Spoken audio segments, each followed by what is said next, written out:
día a todos.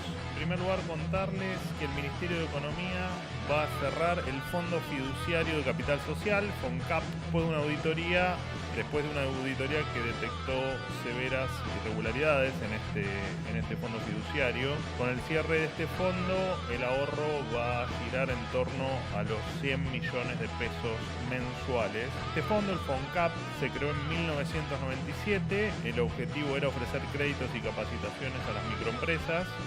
Por supuesto que estos objetivos no se cumplieron. El fondo fue objeto, como tantos otros, de una pésima administración.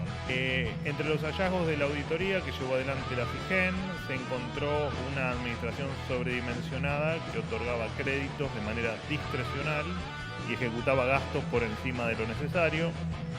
De hecho, el 74% del total de sus gastos correspondía a sueldos y cargas sociales, con 20 millones de pesos destinados a oficinas y 80 millones por mes asignados a sus 26 empleados, que en el último año otorgaron apenas 20 créditos. Además, no había un esquema de promoción al financiamiento de las empresas, de las pymes, no había mecanismos para comprobar los niveles de cumplimiento esperados y no existían informes de gestión, entre otras irregularidades. Tampoco se cuidaba el capital del fondo, que ni siquiera alcanzaba para cubrir los gastos administrativos. Cuando se creó este fondo, el capital inicial era de 40 millones de dólares, hoy de ese capital queda apenas el 8%.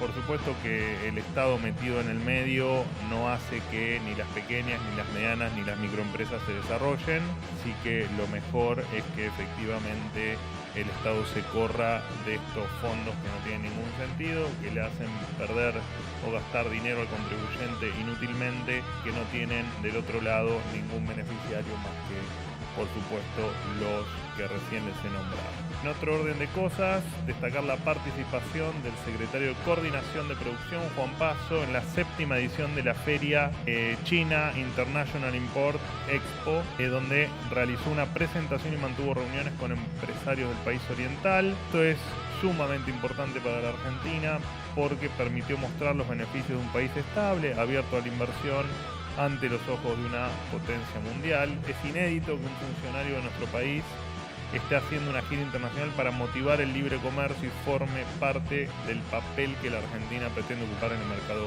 global. Sabemos todos, y así lo entendemos nosotros también, que el libre comercio es el motor del progreso del mundo y Argentina va a honrar el legado de su historia. Bueno, y hoy lo habrán visto en el boletín oficial, se decretó determinadas medidas para mejorar la gestión de recursos del INCA. Por un lado, se elimina el subsidio anticipado de producciones audiovisuales para medios electrónicos, es decir, las películas cuya comercialización se realiza a través de streaming o DVD.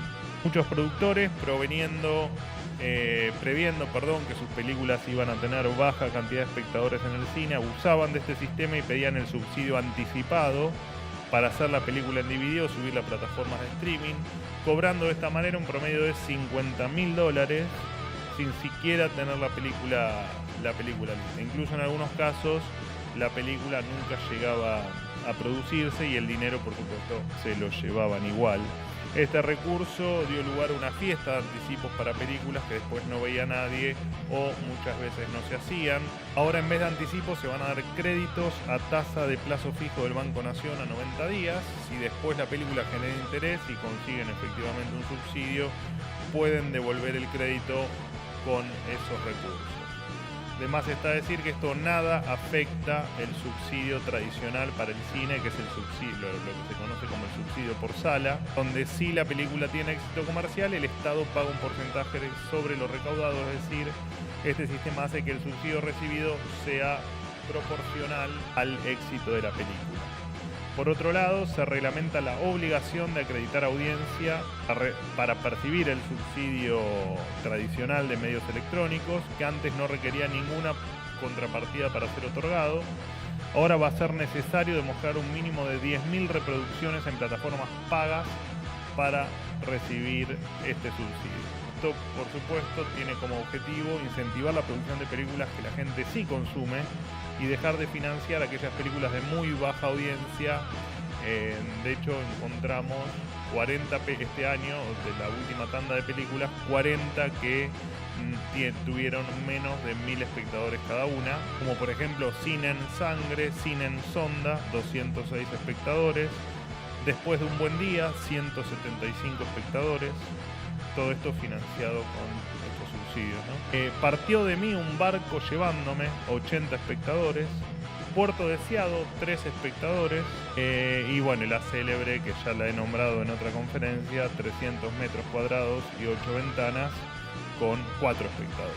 Estas medidas se enmarcan, por supuesto, dentro de un proceso de reordenamiento general del Instituto del Inca, donde se pasó de tener 730 empleados y 8 edificios a 350 empleados y 4 edificios. Se pasó de $2 millones de déficit a un superávit de 4 millones. Se redujeron gerencias de 9 a 4. El equipo de comunicación del Inca pasó de 30 miembros a 1. Se reglamentó la ley de cine para que los gastos del personal no excedan el 20% de los recursos anuales. Y se reglamentó por este mismo decreto que el subsidio a la producción de películas nacionales no exceda el 20% del Fondo de Fomento Cinematográfico. Por supuesto que lo que se hizo en el Inca fue precisamente toda la transformación necesaria para que deje de ser una caja más o una caja negra más de la política, premiando no el talento, sino tal vez muchas veces el amiguismo ideológico. Bueno, hasta aquí lo mío. ¿Qué tal, Manuel? Buen día. Miguel Nicolich, Radio Rivadavia. El presidente Javier Milei tiene en mente la posibilidad de que, en el caso que los jueces propuestos para sumarse a la Corte Suprema de Justicia, los locutores Ariel Lijo y Manuel García Mansilla, no prosperen sus pliegos en el Congreso, los designe mediante decreto en comisión? Esa es mi primera pregunta. Y la segunda, ¿cierto que el presidente Javier Milei le pidió al canciller Gerardo Wertheim una reducción del 50% de la planta de funcionarios de la Cancillería? Muchísimas gracias. Bueno, con respecto a la primera pregunta, no hay ninguna determinación con respecto o en línea con lo que planteás, al menos por ahora. Con respecto a tu segunda pregunta, a ver, en principio el propio canciller o flamante canciller le ha pedido la renuncia a todo el gabinete, no porque efectivamente se las vaya a aceptar a todas, sino para que él tenga la libertad de elegir con qué equipo va a trabajar y con quiénes del equipo que venía trabajando de quiénes va a prescindir. Y por supuesto que la reducción es un leitmotiv del gobierno, así que no entiendo que no hubo un pedido de porcentaje, porque esa es una definición que tomará el propio canciller, de acuerdo a las necesidades y a lo que él evalúe como un ministerio, como una cancillería eficiente, pero claramente parte del trabajo de Gerardo Wertheim va a ser efectivamente reducir todo lo que se pueda reducir dentro de la Cancillería o dentro del Ministerio de Relaciones Exteriores. De todas maneras, es buena la pregunta para aclarar que no es ni más ni menos lo que todos venimos haciendo en cada una de las diferentes áreas, de los diferentes ministerios y de las diferentes secretarías. Así que probablemente Gerardo continúe con la tarea de reducción del Estado, en este caso en Cancillería. Sí, ahora no se habló de porcentaje. ¿Qué tal, Manuel? Juan Pablo Peralta para el Litoral, concierto de Félix Buenos Aires. En base a que salieron algunas declaraciones juradas, algunos funcionarios, pregunto solamente con la del presidente, que se incrementó en un 500%, si se ven las explicaciones del caso, para un poco lo que dedica el gobierno, ¿no? Mantener la transparencia. Y una cortita con respecto a que ya se emitió el dictamen, si hay algún tipo de temor con respecto a esta limitación que se le puede poner desde el Congreso a la firma de DNU del presidente de la Nación. Bueno, a ver, con respecto a la segunda pregunta, nosotros por supuesto que entendemos la absoluta minoría que tenemos en las cámaras. Digo, está claro que con el 10% de la Cámara de Senadores y el 15% de la Cámara de Diputados, uno está expuesto a que ocurran este tipo de cosas, pero en muchos casos hemos logrado el entendimiento de, no toda ni mucho menos, pero de parte de la oposición, como para frenar este tipo de cuestiones que entendemos que son movimientos estrictamente políticos y que no buscan el fin real que debería tener cualquier norma en su texto, sino que lo único que buscan es complicar el gobierno del presidente Milei. Así que veremos cómo avanza, por supuesto, y veremos cuáles son las herramientas legislativas que tenemos para evitar un cambio que no se hizo nunca, incluso en momentos tal vez donde los decretos nos encerraban o no eran prohibitivos de nuestras libertades, a nadie se le hubiese ocurrido hacer esto, ¿no? Pero bueno, veremos a ver cómo se van desarrollando los hechos en materia legislativa. Con respecto a la declaración jurada del presidente, la verdad es que no me puse al detalle de lo declarado. Entiendo que leí alguna nota, que había alguna diferencia patrimonial. Me comprometo acá a efectivamente ponerme en autos y dar las explicaciones que haya que dar, si es que efectivamente surge alguna duda, como entiendo que tenés vos. Pero sí, la próxima, querés por privado, y si no, la próxima vez en la conferencia lo explico, no hay ningún problema. ¿Cómo le va? Buen día, ¿cómo le va? Diego Ruiz Díaz, Radio Provincia de Buenos Aires. Quería consultarlo en torno, un poco retomando la pregunta de mi compañero Nicolich, sobre las reducciones que pueden llegar a venir en el Ministerio de Relaciones Exteriores, si tiene que ver con eliminación de algunas embajadas, si va a haber un cambio de régimen salarial de los embajadores, que esto se ha hablado también, si se está hablando, si hay una directiva en torno a eso, por un lado. Por otro lado, desde lo local quería consultarlo en torno a si el gobierno está preocupado por el tema de la desigualdad. En algún momento el presidente dijo que no le interesaba tanto ante empresarios. Quiero saber si realmente es importante o no para el gobierno este índice de Gini, ¿no?, que ha crecido un 2%.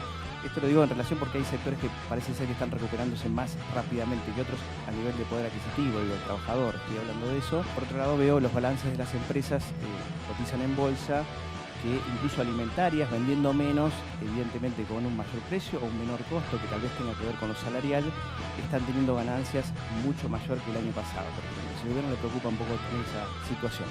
Gracias. Bueno, respecto a la primera pregunta, el flamante canciller asumió hace menos de 24 horas. Todas son decisiones posibles y en tal caso tomará la decisión el propio Wertheim, el propio Gerardo Wertheim, sobre qué hacer, qué no hacer, qué cerrar, qué no cerrar, qué recortar y qué no. Por eso hoy hacía, digamos, con respecto a lo que me preguntaba Miguel, el 50% no es un número fijo, en tal caso es una expresión de deseo.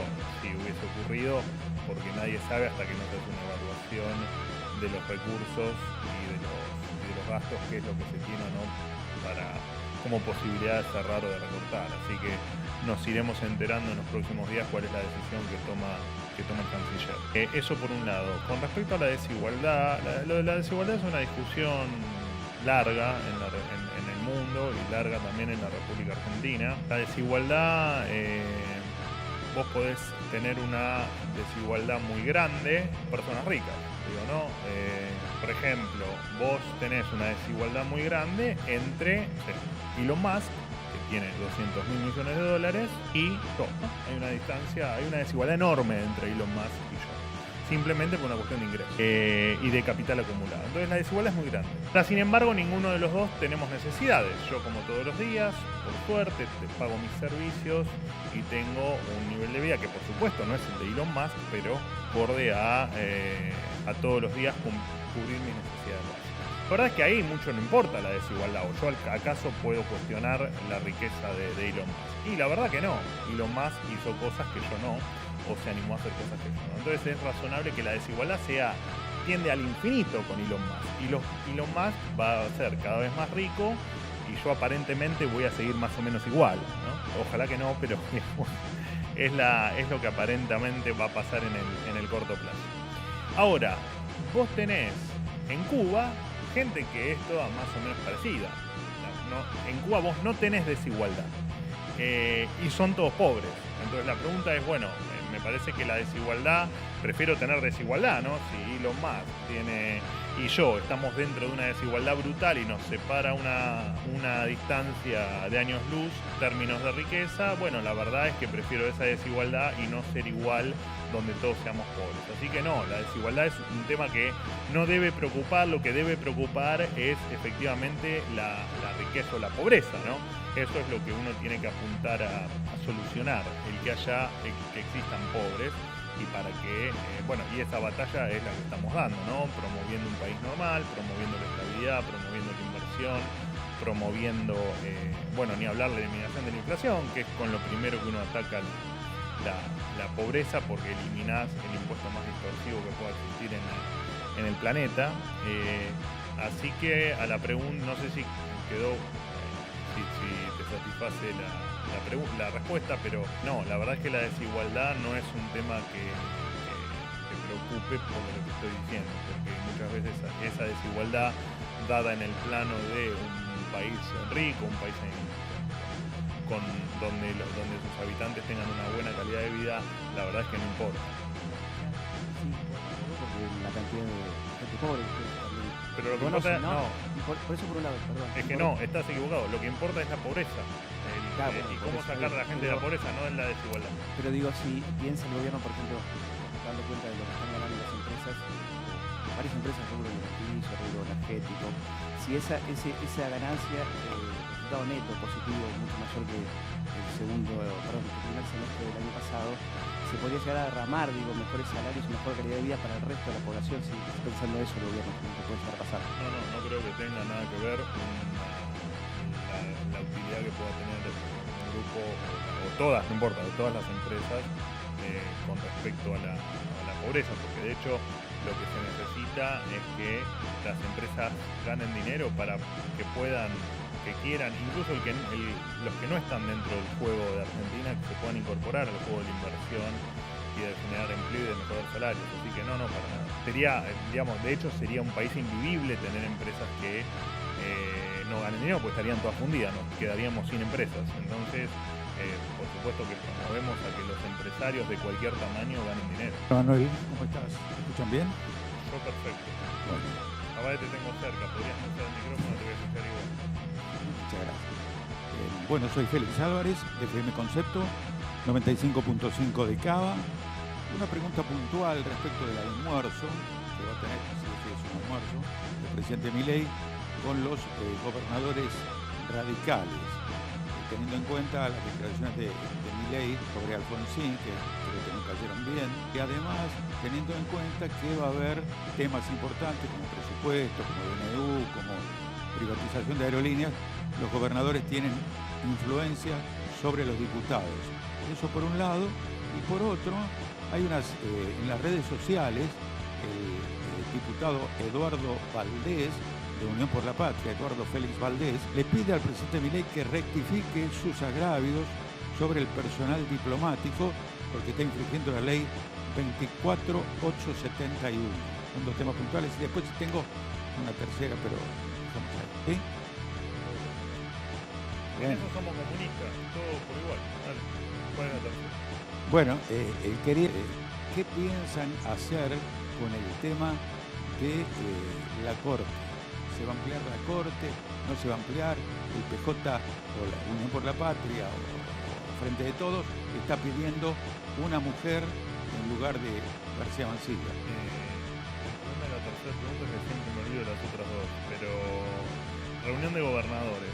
Bueno, reunión de gobernadores, que hoy 13:30 creo que lo confirma la reunión, está en línea con otras reuniones que ha tenido el presidente. Hace algunos días se ha juntado con gobernadores del PRO y son reuniones habituales donde el presidente explica habitualmente cuál es la marcha del gobierno y hacia dónde estamos yendo y cuáles son los próximos pasos que se van a dar y el porqué de algunas decisiones, ¿no? Como puede ser, por ejemplo, la explicación del por qué el presupuesto 2025 está armado como está armado y el por qué efectivamente está abierto al debate del presupuesto 2025, porque entendemos que puede haber modificaciones siempre y el presidente explica muy minuciosamente por qué es tan importante la regla del equilibrio fiscal. Así que no ni más ni menos que una reunión adicional de las que habrá un montón no solo en lo que resta del año, sino en lo que queda del mandato, de los mandatos del presidente de la Nación. Con respecto a lo que dijo, no me acuerdo quién me dijiste, pero no importa. Eduardo Valdés. Bueno, con respecto a lo que dijo Eduardo Valdés, bueno, en realidad es un tema de Valdés y creo que él les puede dar una buena explicación de lo que exprese, pero el presidente en ningún momento agravió a nadie. El presidente lo que dijo es que efectivamente si se encuentran los responsables de lo que él considera una traición, creo que utilizó el término traición a la patria, bueno, serán por supuesto separados de sus lugares. Pero esto va en línea incluso con una carta que envió formal, oficial, el presidente de la Nación hace algunas semanas atrás, hablando acerca de efectivamente Cancillería en todas sus líneas debía alinearse con la política exterior que marca el presidente y lo dije acá con otras cuestiones e incluso con el tema de en su momento de la decisión de pedirle la renuncia a Diana Mondino, es que efectivamente estamos para empujar la agenda del presidente, no para empujar otra agenda. Entonces, eso es lo que hace el presidente. No veo sinceramente ningún agravio en las palabras del presidente.